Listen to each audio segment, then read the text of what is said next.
A very warm welcome to all of you. This is Akash Verma. आप देख रहे हैं विजन आईएएस की पीटी 365 और इसमें अप्रैल 2025 से नवंबर 2025 के बीच इन्वायरमेंट से रिलेटेड जो भी करंट अफेयर्स के आर्टिकल हैं उनको हम लोग वन बाय वन कवर कर रहे हैं। आज का जो पहला आर्टिकल है वो terms are concept in news से रिलेटेड है। पहला जो टॉपिक है वो है कंजर्वेशन रिजर्व। कंजर्वेशन रिजर्व के बारे में आप जानते ही होंगे कि इनको as a protected area consider किया जाता है under wild life protection act of 1972। कौन डिक्लेयर करता है? तो सेंट्रल गवर्नमेंट और स्टेट गवर्नमेंट दोनों डिक्लेयर कर सकते हैं। कौन डिक्लेयर करता है? तो सेंट्रल गवर्नमेंट और स्टेट गवर्नमेंट दोनों डिक्लेयर कर सकते हैं। तो क्यों डिक्लेयर किए जाते हैं ये? Protecting landscape, seascapes, flora and fauna. तो landscape, seascape, flora and fauna को प्रोटेक्ट करने के लिए स्टेट गवर्नमेंट या सेंट्रल गवर्नमेंट में कोई under wild life protection act of 1972 conservation reserve को डिक्लेयर कर सकता है। तो ये जो बेसिकली है ना, ये बफर जोन्स की तरह काम करता है, कनेक्टर की तरह कह लें या फिर माइग्रेशन कॉरिडोर्स की तरह ये काम करता है between national parks, wild life sanctuaries, reserve and protected forest of India. Regulation कौन करता है? मींस कंजर्वेशन जो रिजर्व हैं, it is regulated by conservation reserve management committee. Conservation reserve management committee. और इस कमेटी को कौन अपॉइंट करता है? तो स्टेट गवर्नमेंट अपॉइंट करती है। और किसकी एडवाइस पे करती है? तो चीफ वाइल्ड लाइफ वार्डन की एडवाइस पे करती है। तो याद रखेंगे, चीफ वाइल्ड लाइफ वार्डन की एडवाइस पर state government conservation reserve management committee को अपॉइंट करती है और ये कमेटी कंजर्वेशन रिजर्व को रेगुलेट करती है। Conservation reserve under wild life protection act 1972 protected areas consider किए जाते हैं। ये इनको सेंट्रल गवर्नमेंट या स्टेट गवर्नमेंट कोई भी डिक्लेयर कर सकता है for protecting landscapes, seascapes, flora and fauna. ये टिपिकली बफर जोन की तरह काम करते हैं या फिर कनेक्टर्स की तरह काम करते हैं या फिर माइग्रेशन कॉरिडोर्स कह लें between established national park, wild life sanctuaries and reserve and protected forest of India. तो ये अभी न्यूज में क्यों आए? क्योंकि आप देखते हैं हिसार घट्टा ग्रासलैंड है। कहाँ का है? तो कर्नाटका का है। बेंगलुरु के पास देखने को मिल जाएगा। बेंगलुरु के पास आपको दिखने को मिल जाएगा और इसको क्या है, कंजर्वेशन रिजर्व डिक्लेयर किया है स्टेट गवर्नमेंट ने under wild life protection act 1972। तो ये न्यूज में आ गया था। आपको क्या याद रखना है? हिसार घट्टा ग्रासलैंड कहाँ पर है? तो बेंगलुरु कर्नाटक में। ग्रासलैंड क्या होता है आपको पता ही है कि ओपन रीजन होता है जो कि डोमिनेटेड होता है ग्रास से और इसकी कैरेक्टरिस्टिक्स होती हैं वार्म एंड ड्राई क्लाइमेट। याद रखेंगे कैसा? Warm and dry climate. जो हिसार घट्टा ग्रासलैंड है इससे जो एसोसिएटेड रिवर आप देखते हैं वो अर्कावती रिवर है। कौन सी रिवर है? अर्कावती रिवर है। आपको यहाँ हिसार घट्टा लेक भी देखने को मिलती है, हिसार घट्टा लेक भी देखने को मिलती है और थिप्पा गुंडनहल्ली रिजर्वायर भी देखने को मिलता है। नेक्स्ट जो है टॉपिक वो है ग्लोबल ओशियन डार्कनिंग। तो ग्लोबल ओशियन डार्कनिंग क्या होता है? तो ये कुछ नहीं होता है, इसको बस ऐसे डिफाइन किया जा सकता है कि shrinking of the photic zone. Photic zone तो आप लोग समझते ही हैं कि वो डेप्थ जहाँ तक कि सनलाइट पेनिट्रेट कर जाए। तो डार्कनिंग ऑफ द ओशियन से सीधा मतलब क्या है? Reduction in light penetration into the global ocean. तो ये न्यूज में क्यों आया? क्योंकि अभी एक रीसेंट स्टडी हुई थी और जिसमें ये कहा गया कि 21% of the global ocean had become darker और टाइम पीरियड दिया गया बिटवीन 2003 से 2022 के बीच। 2003 से 2022 के बीच 21% ग्लोबल ओशियंस डार्कर हो गए हैं रिलेटिवली। और ये किस रीजन की बात हो रही है? तो आर्कटिक, अंटार्कटिक और गल्फ स्ट्रीम रीजन की बात हो रही है। इसके पीछे क्या रीजन्स बताए गए? तो इन कोस्टल ओशियंस, तो कोस्टल ओशियंस में क्या रीजन है? तो इंक्रीज रेनफॉल और एग्रीकल्चर रन ऑफ के चलते आप देखते हैं न्यूट्रिएंट, ऑर्गेनिक मटेरियल, सेडिमेंट ये ज़्यादा इकट्ठा हो जाते हैं ओपन ओशियंस में क्या हो जाता है कि warming of the surface ocean leading to algal bloom and climate driven changes in the ocean circulation pattern.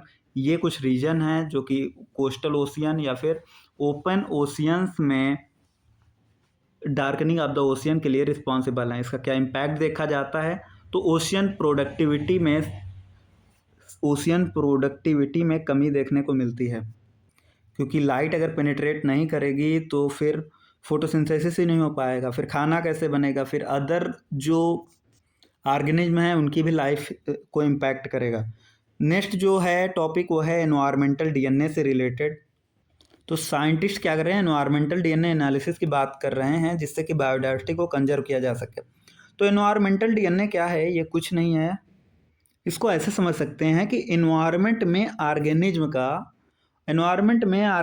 का जो भी जेनेटिक मटेरियल होगा, एनवायरमेंटल डीएनए मीन्स ये जेनेटिक मटेरियल है, like DNA from cells tissue और फ्लूइड्स, या फिर एक्सक्रीमेंट जो कि ऑर्गेनिज्म छोड़ देता है इन एनवायरमेंट, तो उसी को एनवायरमेंटल डीएनए कहा गया। अब इसके क्या क्या एप्लीकेशन हो सकते हैं, स्पीसीज प्रेजेंस को आप की मैपिंग कर सकते हैं, स्पीसीज डिस्ट्रीब्यूशन के बारे में जानकारी आप हासिल कर सकते हैं, इकोसिस्टम को ट्रैक कर सकते हैं, इसका क्या सिग्निफिकेंस है।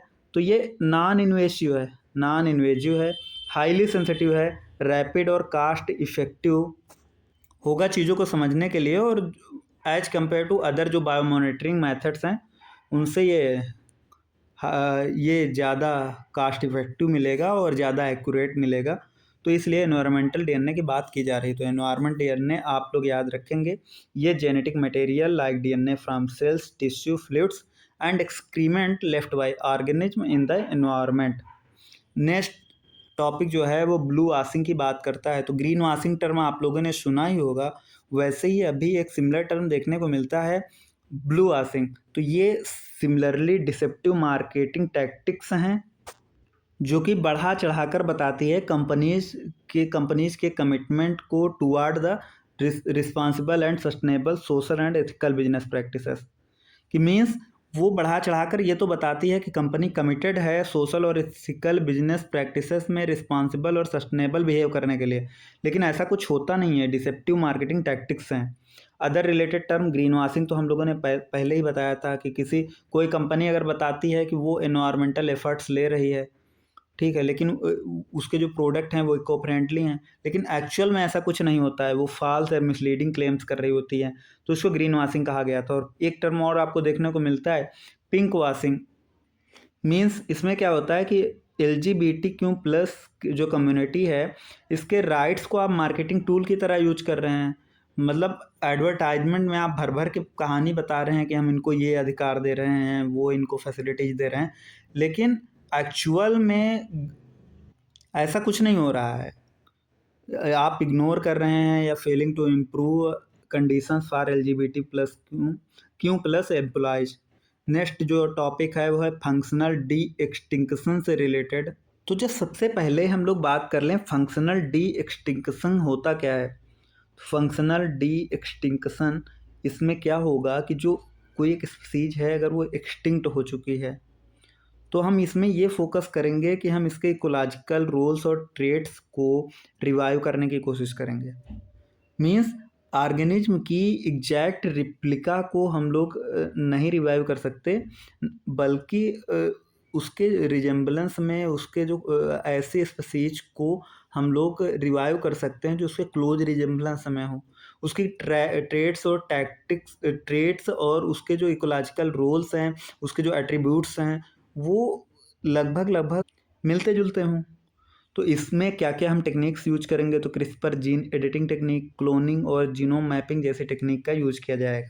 तो ये सब न्यूज में क्यों आए, न्यूज में इसलिए आई क्योंकि यूएस की एक बायोटेक कंपनी है कोलोसल बायोसाइंसेस, इसने क्लेम किया है कि जो डायर वोल्फ ये एक्सटिंक्ट हो चुका है ना, इसकी क्लोज रिजेम्बलेंस शो करता हुआ एक ग्रे वोल्फ पुप्स, ये जेनेटिकली इंजीनियरिंग के थ्रू इसको रिवाइव किया गया है। मीन्स और ये कितने किए गए हैं, तीन ग्रे वोल्फ को रिवाइव किया गया है जो कि एक्सटिंक्ट डायर वुल्फ जैसे ट्रेट्स कैरी करते हैं। ये माना जाता है कि ये विश्व का पहला सक्सेसफुल फंक्शनल डी एक्सटिंक्शन है। और ये जो डायर वुल्फ है ना, ये कनाडा और यूएस में पाए जाते थे 13,000 साल पहले। ये एक्सटिंक्ट हो गए, इनके लार्ज कैनाइन्स देखने को मिलते थे। अभी अदर एनिमल्स के बारे में भी सोचा जा रहा है, ऐसे जैसे वूली मैमथ हो गया, मोआ हो गया, थाइलासाइन हो गया, डोडो हो गया। इन सब के बारे में देखा जाएगा कि इनका कोई एग्जैक्ट नहीं तो मिलता जुलता रेप्लिका बनाया जाएगा। नेक्स्ट जो टॉपिक है वो है उनगुलेट्स से रिलेटेड। उनगुलेट्स तो अभी हुआ क्या है हाल में, तो WII और NTCA ने मिलकर एक सर्वे किया है। ये इंडिया का फर्स्ट सर्वे है जो कि उनगुलेट्स पे है। इंडिया का फर्स्ट सर्वे है जो कि उनगुलेट्स पे है, और इसमें ये बताया गया है कि उड़ीसा, झारखंड और छत्तीसगढ़ में इनकी पॉपुलेशन कम होती दिखाई गई है। तो उनगुलेट्स के अगर हैबिटेट की बात करें तो ये ग्रासलैंड, फॉरेस्ट और माउंटेनियस रीजन में आपको देखने को मिलते हैं। इनका सिग्निफिकेंस क्या है, तो ये फॉरेस्ट या ग्रासलैंड रीजनरेशन में मदद करते हैं थ्रू सीड डिस्पर्सल, और न्यूट्रिएंट साइकिल और सॉइल हेल्थ को मेंटेन रखने में मदद करते हैं।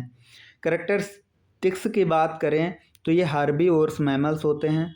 इनमें आप चीतल भी देखते हैं, एंटीलोप भी देखते हैं, सांबर डियर देखते हैं, नीलगाय देखते हैं, वगैरह वगैरह। और ये टाइगर का प्री स्पीसीज भी होता है। टाइगर के लिए ये प्री स्पीसीज भी हैं। तो इनमें आपको क्या क्या देखने को मिलता है, जैसे जिराफ देख लीजिए, एक दो याद कर लीजिए, जिराफ हो गया जैसे, और ये मलयन तापीर देख लीजिए आप लोग, मुफलान देख लीजिए, बस नाम देख लें, जैसे वाटर बफेलो हो गया, कॉमन इलैंड हो गया, रेंडियर हो गया, बस इतना याद कर लीजिए। बाकी याद करने की ये लिस्ट कोई ज़रूरत है नहीं। नेक्स्ट जो है वो हम लोग देखेंगे ऑर्गेनाइजेशंस इन न्यूज।